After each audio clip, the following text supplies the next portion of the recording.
Mega is an improvised satire from the staff of a fictional megachurch. We are here, Lord, we are here, and we're ready to podcast. Hiya, I'm Hallie Laban, and this is Mega, coming to you from Twin Hills Community Church, where every single week we give our mega church a tiny family feel. We introduce you to members of our church staff, people from our community. It's a treat and a treasure. Well, per usual, I'm joined by my co-host. He's the youth pastor for our high school ministry called Climax. Please welcome your friend of mine, Mr. Gray Haas. Talk to the hand. It's the Son of Man, Hallie. How are you? I am so blessed, my brother in Christ. Oh, well, I am blessed as well. As you can tell, I am tan and tired. You are. Well, I just got back from Florida. I'm not sure if I've mentioned him before, but my friend Clay Mason Bannerman, he is opening a new entrepreneurial project down there. I'm not sure if, he's just always doing investments and different types of things. And he has invented an entirely new type of car. A car? Yes, Hallie. Have you ever heard of glass-bottom boats? Oh, yeah. Glass-bottom boats are cool. You can, see the stingrays swimming underneath the boat and everything. Clay is part of a group that is inventing a glass-bottom car. Oh, that is so cool. Isn't that cool? So you can see the road go by and whatever is on the road. I love it. I know. And so we went down for the big ribbon cutting. The dealership opened. It's called Glassolalia. And it's going to be great, Hallie. And they did a prayer hands on a hard body contest, which was so fun. You could win one of the glass-bottom trucks of cars if you kept your prayer hands on it for the longest. And I got pretty far, Hallie. I stayed in there for 7 or 8 hours, but ended up I got a bit of a cramp in my lat. And so I had to drop out, unfortunately. I just pushed it too hard at that gym a few times that morning. And but luckily, a young lady won. She was 13. I couldn't believe it. I was like, can't even drive the car yet. So that was fun. We had a great weekend down in West Palm Beach. And you were soaking up the sun and you got the tan to prove it. That is right. So you sound a little under the weather, Hallie. Yeah, I just got a little bit of the sniffles. That's not a big deal. Oh, okay. Yeah. Are you feeling all right? Yeah, it's nothing. Probably one of those spring things. I went to this big indoor wedding in the chapel here on campus Saturday, and then a few days later, I can't taste anything. I can't smell anything. I'm achy and lethargic. I've got a headache like no other, and a fever and a cough and cold and flu-like symptoms. Well, did you take a COVID test? Oh, no. I'm not going to fall for that liberal agenda. It's not COVID. It really, it does kind of sound like it. Oh, no. Pandemic's over. Oh, it is? We did it for 2 years. We did the mess. We did the things. The kids were out of school. We all just collectively decided pandemic's over. Well, that's really good because I'm sure the virus got the memo. I hope so. Yeah. Oh, Hallie, you sound terrible. Do you have a tissue?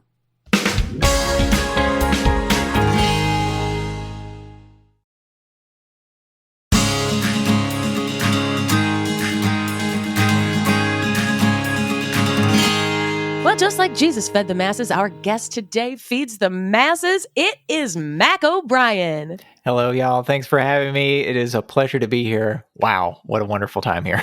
Mac, Welcome you're basically a celebrity around the campus right now because the excitement that is building around this unveiling of the new project that you're a part of is just, I would say the tension in the excitement is palpable. Tell us a little bit about this new project that we have going up at Manna, which is the food court downstairs. Oh, well, I'm so excited to get into it. I think I have been a part of the corporate team of Chick-Fil-A, bringing new Chick-Fil-A's to different environments, different cities, because, very, very much start in the South, so, spread like wildfire across our great nation. And every place we go to, when we put up that sign, Chick-Fil-A coming soon, everyone double takes, they look up and they're like, finally. You get a lot of people,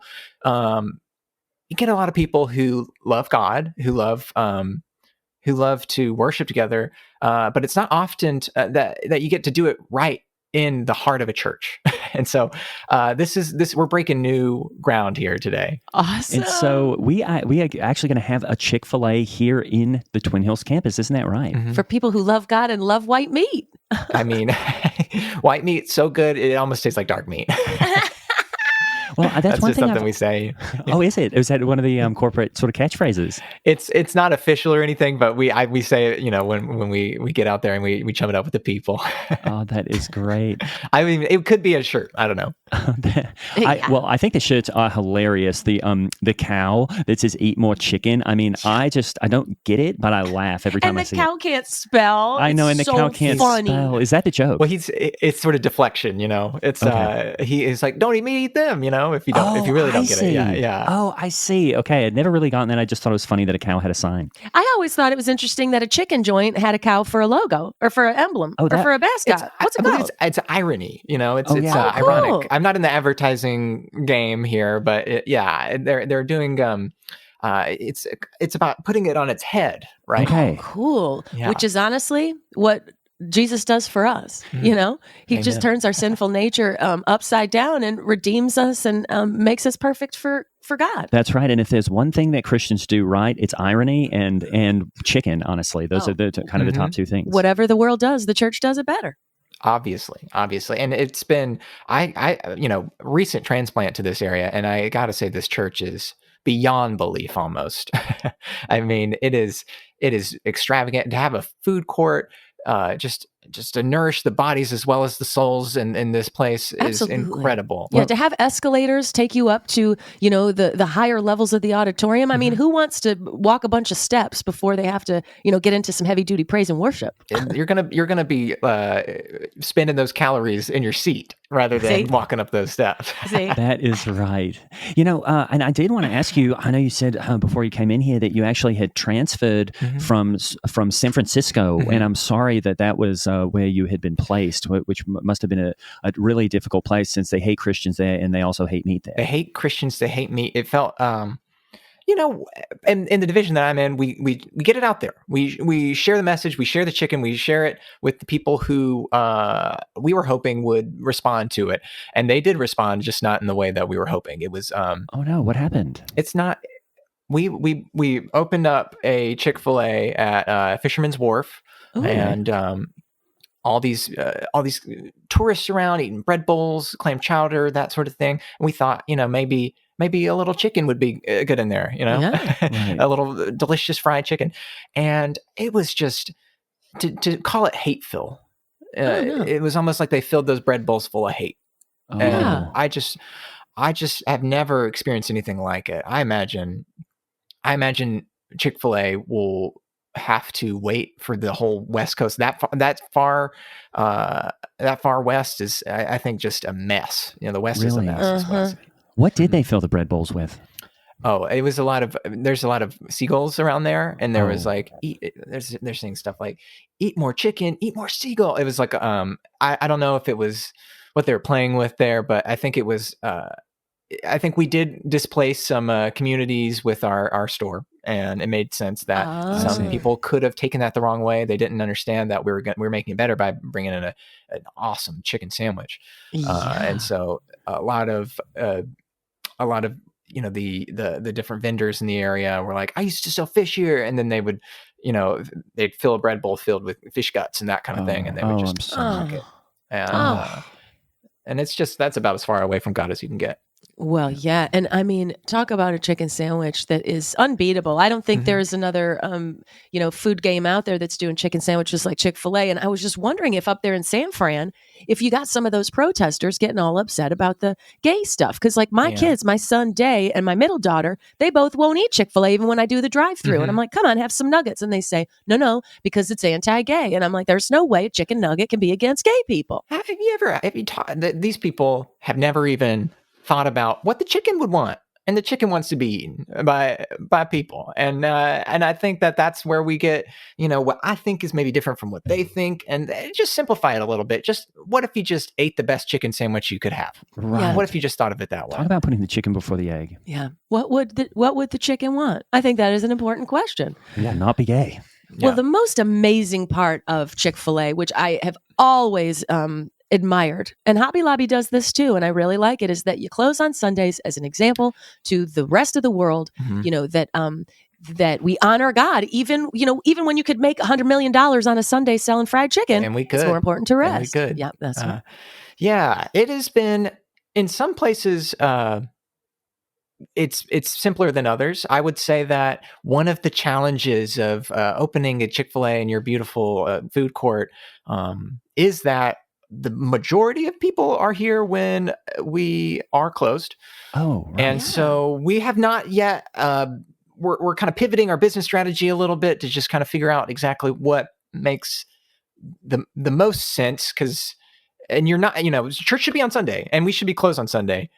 Those are the two things that I believe about this situation. But we're getting a lot of people who left a jacket. There are people who maybe came in because they were using the gym. They were doing some aquatic stuff. But those numbers pale in comparison to the, I think, 10,000 or so people who come every Sunday. Right. Yeah, you would get those 10,000 people if you were open on Sunday. But you know what? You got the staff during the week who are, coming up and ordering a sandwich with extra pickles and getting those awesome waffle fries.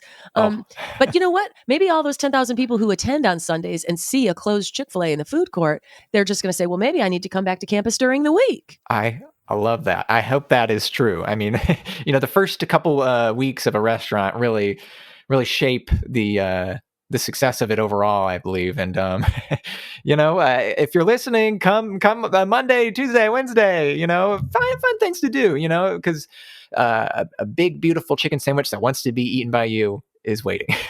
Well, Awesome. I thought it was a perfect way. I saw you out there in the cow costume before services, handing out the pamphlets, handing out the coupons, and I think that was just raising awareness. And I did hear a lot of people say, "Well, I'm only here on Sundays. I don't think I'm going to drive all the way over here because there is a Chick-fil-A, just over in Castleton." But I really hope it takes off, because you just can't go back on your creed to keep it closed on Sundays just because you happen to be in a church that's open on Sundays. Yeah, that would not be okay, because that is definitely what our organization believes. And, I'm going to be honest, I bet it all on this one. Oh, you and did? if I felt, I was praying when I was in San Francisco, I was like, God, get me out of here.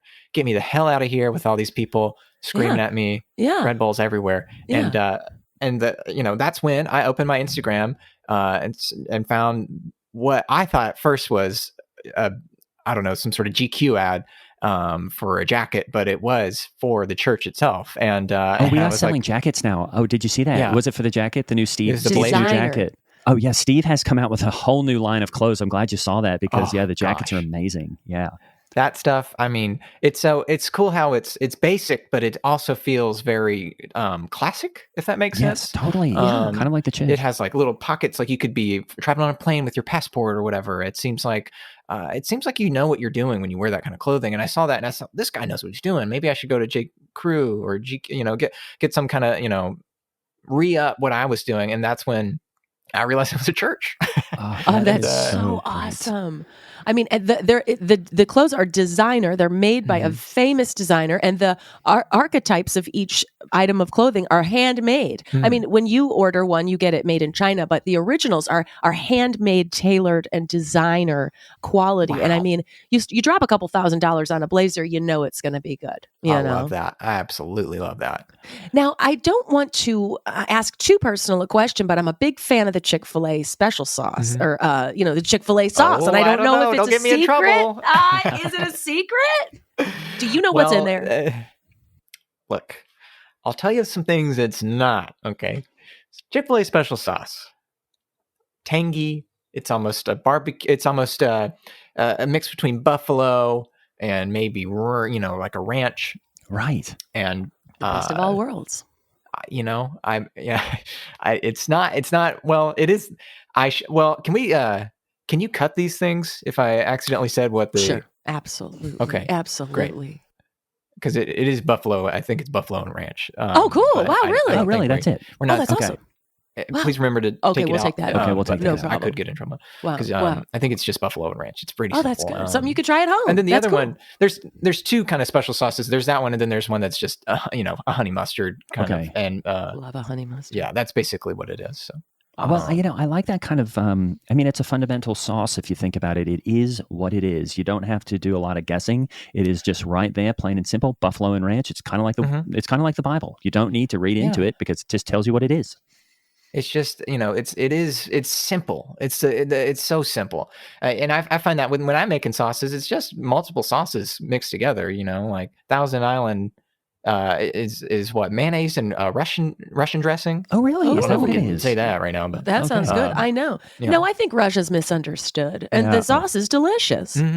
absolutely. That's the one thing I know about it. They got great sauce. And if you come on a Saturday through a Friday, we're happy to give that to you. No. And I think mixing sauces is innovative, to be honest. Like, have you ever been having, some fish and chips and you mix that vinegar with the ketchup? Oh, I actually don't eat fish. I'm after the whole bread bowl thing. I can't really get in there. I can't really have that. It's just a little hard for me. That's fair. Yeah, because probably it reminds you makes of me San think of Francisco. Okay. San Francisco, and if this restaurant's not successful, they'll send me back, and that's what's been a little difficult about getting started here. Well, you said you put it all on the line. I mean, did you mortgage your house to start this franchise here at Twin Hills, or what? Look, I had to prove to corporate that I had to show them that chicken shouldn't be in San Francisco and that it should be in a church. And I think that there are reasons that became obvious that why they said you shouldn't put a Chick-Fil-A in a church. Maybe it had something to do with there's some negative crossover there. They're closed on Sundays. And for me, I put it all on the line. My wife and my kids are still in San Francisco, calling me constantly, begging to leave. And I say, hold up, let me get this. Let's get the foundation set here. And yes, totally. And I'm in a studio waiting to figure that out. Wow. Well, here you are in Central Indiana, all alone, living in a studio apartment. How do you pass the time? Are you lonesome? I'm out there. I'm in my cow costume, and I'm pretty lonely. And I got to be honest. I'm just trying to tell people, hey, listen, if you want a chicken sandwich, go to that church. I know it's kind of confusing, but I like to go. I like to go into town, see if what people are watching, football games and that kind of thing. I'm more of a SEC football guy in the South, right. And they give me some flack. They don't like me up here for that. And it's hard to go into a bar and just meet friends is what I've discovered. Yeah. Well, I mean, I think you're going through a trial right now. You're living in a studio apartment away from your family, but I'm sorry. think that yeah. Just real quick, it's unfortunately it is not a studio apartment. Would be great. I misread the ad, and I am in what appears to be some sort of art studio. They do a lot of pottery. There are sort of a dance studio as well. So there's a lot of movement going on there. But they were really great. They let me. There's sort of a corner that is behind one of the shelves that people put their drying clay on. That has a little bunk for me. It's cozy. It's all I need until my family gets done. But they're weird. It's these young people. I don't know. They're not. I would say that they probably don't go to your church. Is my blink on that. And there's a lot of different types of relationships going on. A lot of times they don't know that I'm laying back there, and they come back there to gossip. They put in there's like, hey, Sydney, can you come talk about the shelf about this? And then it's like, it's stuff about I'm cheating on my boyfriend who is in the dance studio side of things with the pottery teacher, and it's complicated dynamics at play with relationships where. I met my wife when we were both 15. We got married at 19, freshman year of college. Awesome. And it was awesome. And I couldn't imagine I couldn't possibly do that differently. And these kids are out here, I don't even understand the terms they're using. A lot of inappropriate terms. Like what? The way kids talk now. It's tough for me because sometimes I'm that's a pottery term, and then I listen a little longer, and then it's not a pottery term. Like where they talk about a wheel, and I'm like, I've seen a pottery wheel. And then when they describe it, it's like it's a sexual act where one person is holding someone else's ankles, and it's sort of. Have you ever heard of? And I don't know if this is okay to talk about here, but 69. 69. A 69? Uh-huh. It's like Oh. that, but they roll. So like they if roll. So I'm like standing on my hands, but holding onto your ankles, and Mhm. you're standing up holding onto my ankles, and then we roll like a big circle wheel. You roll, and that's what they meant by the wheel. I thought it Oh. was about spinning a. Well, do they put mats Thing. down? I would imagine it would hurt on Well, your... they got a lot of mats in the dance studio, so they are able to. I think it's. I don't understand. I mean, you would think that a pottery / dance studio wouldn't work, but I'm hearing some noises. Right. It doesn't even seem like a business plan is possible. And Mac, I mean, how do you remain sexually pure? Because here you are living in a dance and art studio. You're far away from your wife. You're all alone. I know how these dancers dress. And men have needs. In leotards and tights, you can see everything God gave them, and they're out there jiggling and dancing around erotically in front of you. How do you do it? Look, I am in there, and I find it extremely difficult to listen to God and to stay pure in these moments where there's just suddenly just sort of this dance class where there's this also a window by my bed, and suddenly I'm looking over and there's they call it a twerk shop, and it's they're learning how to do something called a twerk, which is it's a lot of like there's a lot of movement. It's What is when it? you know how the lower the Oh yeah. I mean, you can't just get up and show us. Okay, Yeah. Okay, I so think- your bottom, your rump. Okay, so that's your rump. So it's okay. like this is your Oh, rump, and okay. I think I figured out how to do it pretty well. But Okay. it kind of flips back like that. Oh wow, And, you're clapping it. And it's like, Whoa! Wow. Wow! Oh wow. Oh And, wow! Wow. I kind of Wow. it's. I think I've pretty much mastered it. But it was watching the way that these college age people move. It's really impure, and so every time it happens, I have to FaceTime my wife, and I tell her soon I will get you out of here. Soon we'll get our children out here, out of San Francisco, out of that hellhole, and soon we're going to do our very own workshop. Okay. Oh, that's good. awesome. I love I when a mean, story comes full Yeah, circle. your like that. reunion with your wife is going to Full be wheel. hot, and it is going to be heavy. One thing that really warmed my heart the other day, Mac, is when I saw you, I guess this was on Monday morning, assembling your team. And just everybody praying together before you started up the fryers, before you started making the chicken sandwiches and the waffle fries and things like that. What do you look for when it comes to somebody that's coming to work in this new Chick-fil-A in Twin Hills, and how do you lead strongly like a Christian leader in this way? Because I just think it's so important that you're just carrying the banner for Christ with these younger people. Yeah. Well, it was honestly you've built such a great place that it's not hard. You throw a stick and you can hit a perfect candidate for Chick-fil-A. I'll go through them. You got a number of qualities that we're looking for. Close to God, number one. Okay. Yes, awesome. Close to God. Reading and writing, number two. Awesome. Yep. So that's two. That's probably good. Because we have like our little Christian workbook that we use, and we dedicate a little time to writing about Truett Cathy, the founder of Chick-fil-A. Awesome. Great. He started it in his little, I think it's called the dwarf shop, something that's real. So we have to think about getting the headspace of someone who wanted to share, and that's a lot of essay writing. So reading and writing, huge component. Agility. Agility is number 3, because you're standing, there's a constant wave of people coming in. You have to restock those sauces. You got to restock the cups. You got to make sure that the sweet tea is the perfect sweet. You got to make sure the lemonade has the perfect amount of lemons. Right. Oh, I love that lemonade. Important, because you never stop moving except for, when there's not that many people there. Number 5, bright smile. Bright smile. What was number 4? You have to. Is there no Number 4? Accounting.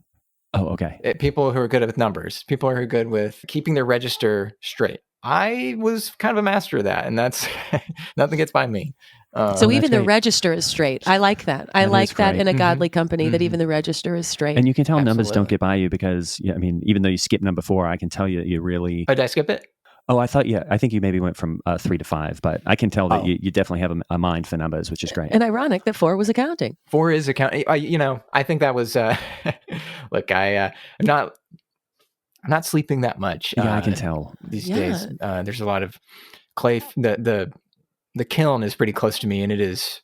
They have to fire them overnight, Oh, and no. they're and it is about 96 degrees when I try to go to bed. I can't sleep in Yeah, the heat. I was wondering if the burn on your face was from, and I hate to bring up a sore subject if this is, No, it's because it all does look a little painful, but I thought that might have been from maybe chicken fryer, but you're saying maybe that's That's the from kiln. just sleeping next to a hot kiln. I looked in No, there. yeah. There's a little hole where you can see the fire, and it looked like someone had put, and this is taboo for this, I am so sorry, what looked like an upside down cross in there. Oh no. And I reached in and had to, Oh. I put on a glove. My hand's okay, but I burned my face. I realized later that it's just a cross that was upside down in the kiln, and that was just the way they were firing it. But I saw it as it felt like a fever dream where I had to get it out of there, and I flipped it, and right here, burned my face real bad on the kiln. Okay. Number What? 7? Number 7 on the list of qualities we look for in a Chick-fil-A employee: athletic build. Yes. These are we get a lot of athletic, but not too athletic, because those guys are going to be on the team. So we get a lot of sports managers. We got a lot of team manager types who are the people who are already good at filling up water bottles and things like that. I think that plays a huge part in here. And how does athletic differ from agility? Agility, I would consider you can have an agile mind. You can have an agile spirit. I think of it more metaphorically. Athletic, you need to have good cardio. You need to be able to run a mile in under 7.5 minutes. Oh, that's right. I'd be able to do that. Number 15. You I have think to. we're on, Which that one? Was, I think we're at 8 or I think 9. I think we're at 8, maybe skip 9. 8? But yeah, I think you just skipped from 7 to 15. Sorry. But maybe that's the Chick-fil-A way. Okay. Number 8 is I think I said it, but maybe the mic cut out. Number 8 is no vegetarians. Oh, Sure, thank that's goodness. a good one. Yeah. Oh, If you're selling it, it's like don't trust a skinny cook, as they say. That's right. don't I trust that's somebody who hilarious. sells- I've never heard sweet. that. I know. I wanted it on a shirt, but it already existed, is what they were saying. Well, we got to get you that shirt. Well, I mean, vegetarians are maybe the number one problem in the youth group right now. That and just people saying they're non-binary. But I think that just that idea of, hey, we shouldn't eat meat, I think is crazy, because God basically put the meat here for us to eat. Isn't and that right? And like, why would He you eat it? instilled It's within there. them Right. that meat wants to be eaten. It wants to be eaten. And for you to choose to avoid them, to almost, I don't know, excommunicate them from your life, that is, what are we even doing? You're not, that's as far away from God as you can get. Okay, great. Okay, that makes sense. Athletic rather than agile. I see. Yeah. And then what are the? Are there any? Are there any more? Oh, I guess the rest of them, just to put it real fast, would be 13 through 20 is loyal, helpful, kind, thrifty, brave, clean, trustworthy, friendly, courteous, cheerful, reverent, and obedient. Oh wow, Oh, that's that's great. So What there's- a nice list. Thrift. I like clean. Mhm. Yeah, I want my fast food from a clean, reverent person. Oh, no totally. question. Absolutely. No question. Absolutely. Now, Mac, I've had a lot of jobs. I worked over at Dick's Sports and, Mhm. Really? things as I was coming up. Yeah. And in Orange Julius when I was younger. And one thing I've noticed is everybody always hates the boss. What's it like to be a manager? And, does everybody hate you? Listen, sometimes it's tough love at the top. Okay. And you got to make sure that everybody is doing their job. You got to make sure that they're smiling. You got to make sure that they're saying my pleasure instead of no problem or well, you're welcome. It's my pleasure. You got to make sure the smiles are there. You got to make sure everything's stocked. And that can create friction. Nobody likes to be told what to do. Nobody likes that. And I've gotten the reputation to be a hard butt. And I'm in there and I'm telling them what to do. Sometimes they'll be already doing it and I'll be like, you should be smiling a little harder. You should, you say my pleasure, you need to mean it. You have to feel the pleasure when you say my pleasure.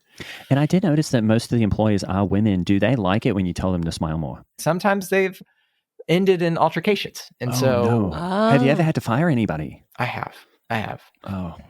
Well, when we first set up shop in San Francisco, that was the first person I ever had to fire. Oh, really?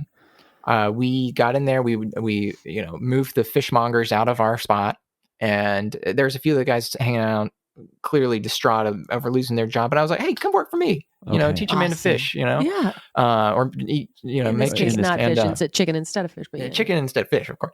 And got them in there, got them trained, got them watching all the videos about Truett Cathy, and then they come in there, and he's like, "I think I left." This was actually my father's stall, and this is, he was giving me some sad story about what's going on with his dad or whatever. And I was like, there's one dad here, and it's me. that's the first time I took a whole Red Bull full of fish in the face. And, no. and had to let him go. I had to let him go right then and there. And I think he was gay. I don't know.